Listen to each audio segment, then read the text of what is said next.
Hello, everybody. It's Deborah. I don't know why I always say that. You know it's me, right? It's me. And flickering lights around are candles that I have lit to bring some more light to this webcam, whether that's working or not. I don't know. I don't know. But somebody did post that with these webcams, you need a lot of light. And just one thing, I have a lot of lights, but they're dim lights and they're just everywhere. Ah, ow. Anyway, um, what did I want to talk about? Oh, I took an ambulance ride last night to the hospital to give birth to my alien baby, which was a very bumpy ride. And they went the scenic route, which was not only the bumpiest route to go, it is also 10 miles longer.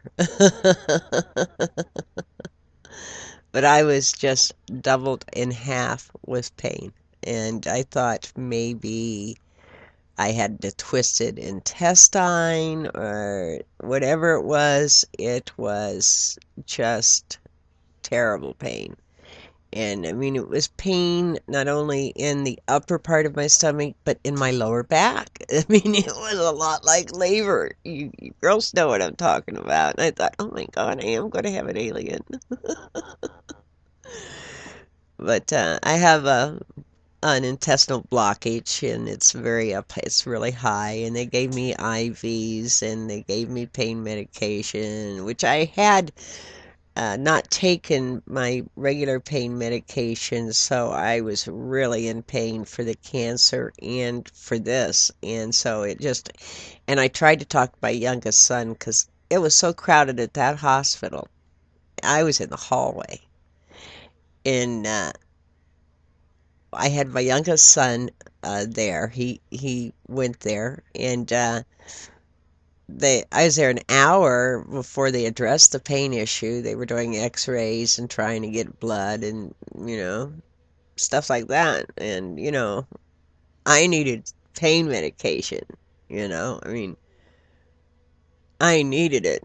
And like I said, for the cancer or for whatever, I was just in terrible pain. And I'm trying to talk my youngest son into get in my purse and get my pain medication, and he's like, oh no, can't do that, can't do that. He's one of those straight as an arrow kind of guys, He's like, I said, just give me, I'll tell him I took my pain medication. No, can't do that. If you want me to, I'll go over and ask him to give you something for pain, And finally they did. They gave me some pain medication. But let's talk about suffering. And they gave me some other medication to take, but it was kind of like a twisted bowel up there. It's, I don't know.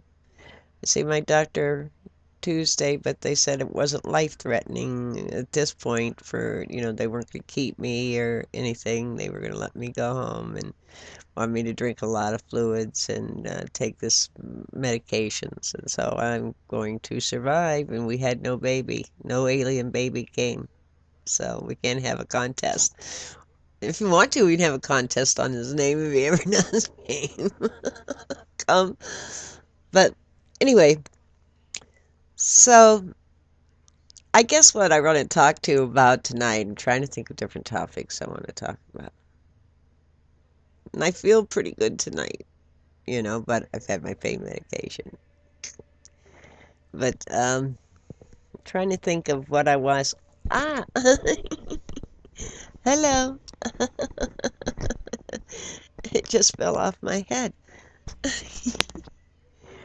I wanted to talk about cyber relationships. When I first came online, which was in the mid 90s, and what we had then was chat rooms.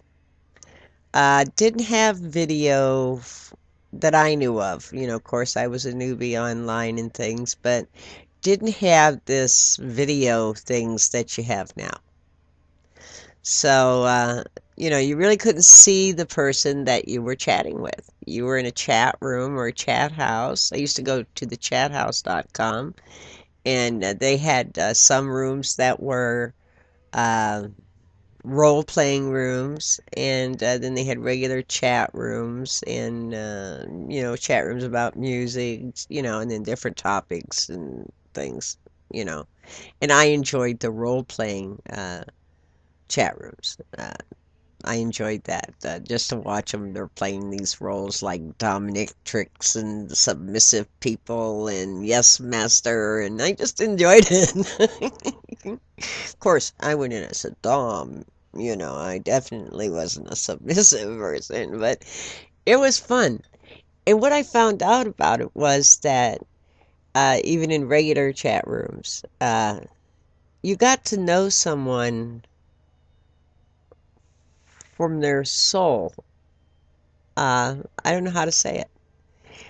I had a cyber relationship, friendship for a number of years with a gentleman in California, and I just knew him really well because he could say anything to me, and I could say anything to him, and be perfectly frank and honest without embarrassment or without having to see him tomorrow or I don't know. It's just there's nobody there that judges you for the way you looked or the way you talked or the house you lived in or the car you drove or the job you had. They just what you type to them and stuff is what they got, and so you were more comfortable in typing, I think, more sincere things.